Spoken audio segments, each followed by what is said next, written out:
Alright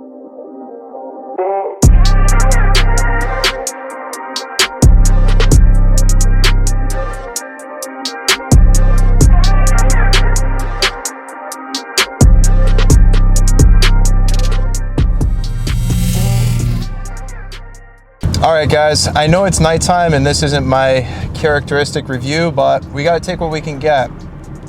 As I said earlier, courtesy of BMW of Westchester, we are able to get a first drive on the new M4 competition, which I've been really looking forward to personally, and I bet a lot of you are, and there's really no drive videos out there. So it's a little too bad it's nighttime, but I wanted to make sure that we got the video in before we didn't get the opportunity to, so here it is. I hope you enjoy it. So first impressions upon getting into the M4, as I was telling you earlier, I'm going to be judging it by, build quality in terms of, choice of materials and whatnot. And over the normal 4 Series, based off of what I've seen, you can't really get a full upgraded leather interior.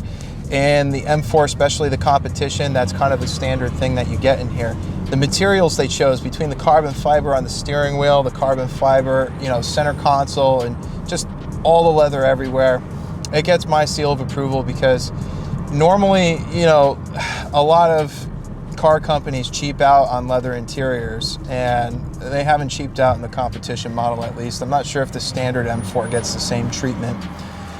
But in terms of driving dynamics, we're in New York right now, and it's kind of stoplight to stoplight, so not much I could do here. But in terms of how firm the suspension feels, I give it about, so far, maybe a 7 out of 10.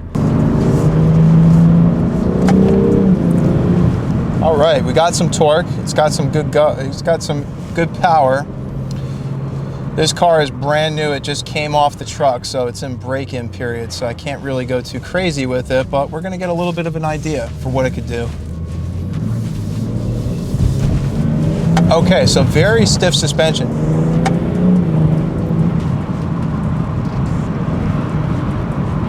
This just feels very planted on the road. I get to drive a lot of cars, so trust me, I know when something's good.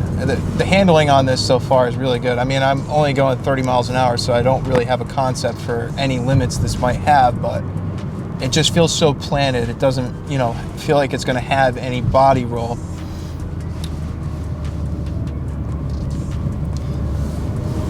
Feels pretty nimble too. I'm pretty sure it has rear wheel steering. Pretty sure it does. It feels like it does. I'm actually considering buying this, so in the comments section below, answer the question, should I get the new BMW M4 or not? Because I'm considering this or a 550i. So let me know in the comments section what you'd like to see, even though I already know that all of you guys just want to see probably the M4.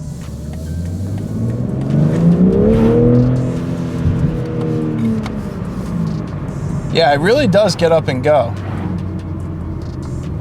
Sounds good too.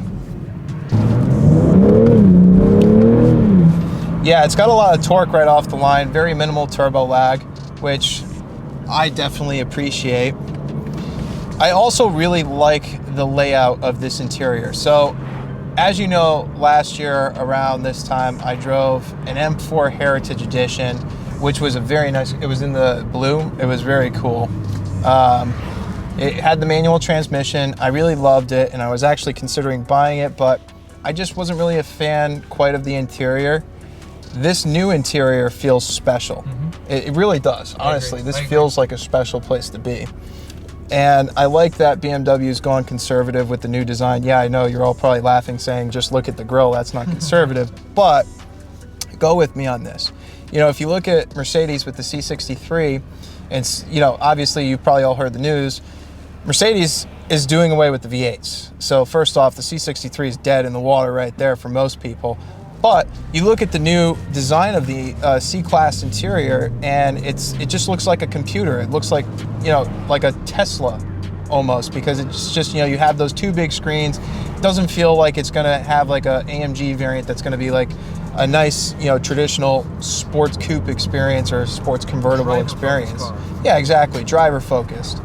Whereas this still maintains that separate, instrument cluster, although it's, got a nice modern update to it because it's full digital. It's, BMW's new virtual cockpit that you see in a lot of the other cars. And you have their new iDrive 7 system in this car. And the screen's a fair size. It's not too large where, it's in the way of your view.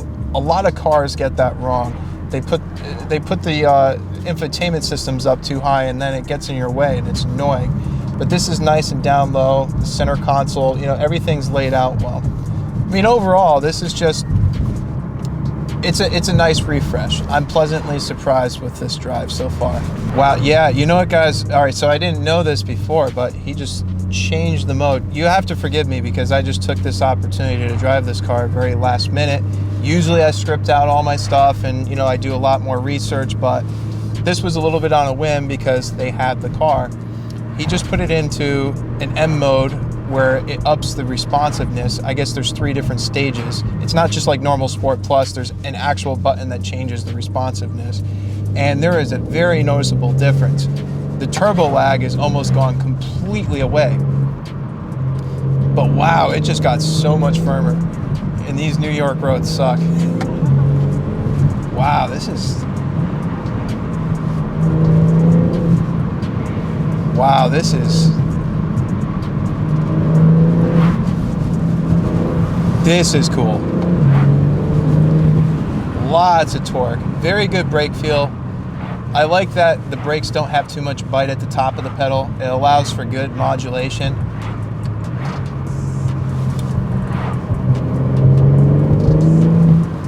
The boost is very progressive. Overall, just very sharp car. I mean, you definitely feel that this is a true driver's car. You don't really feel disconnected from it. Ooh, don't want to hit that puddle.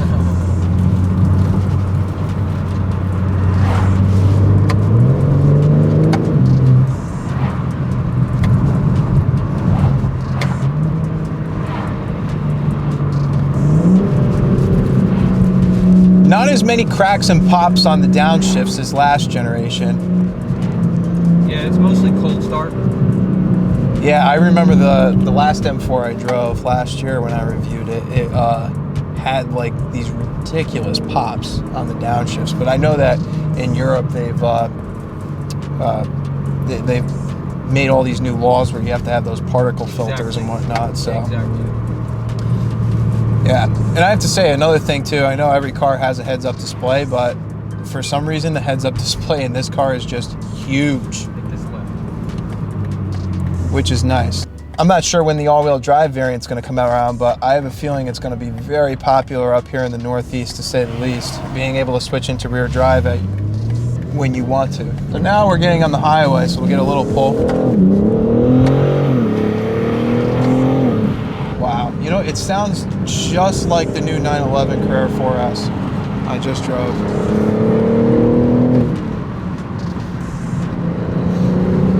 Wow. The torque in this thing for a straight 6 is just on point. So as I said earlier, guys, this drops the dual clutch transmission from the last generation M4, and I gotta say, after driving that and driving this, I don't really think you're missing much. I really don't. Well, that was our first drive on the M4, and I gotta say, I'm really impressed, guys. I'm really impressed. Overall, very responsive. Obviously, I didn't get to open it up because it's literally brand new, but I mean, I'm pleasantly surprised. It feels like a special place to be. It's comfortable. The competition, definitely, if you live in the city or, an area that doesn't have good roads, I'd probably, even though I haven't driven it, recommend the base car because it probably won't be as firmly sprung. These competition cars are definitely known for being very stiff. Mm-hmm. Other than that, I mean, I'm very impressed, and I can't wait to, see one of these in the light and really, get to drive one. But as a first drive, I don't think we can ask for much more.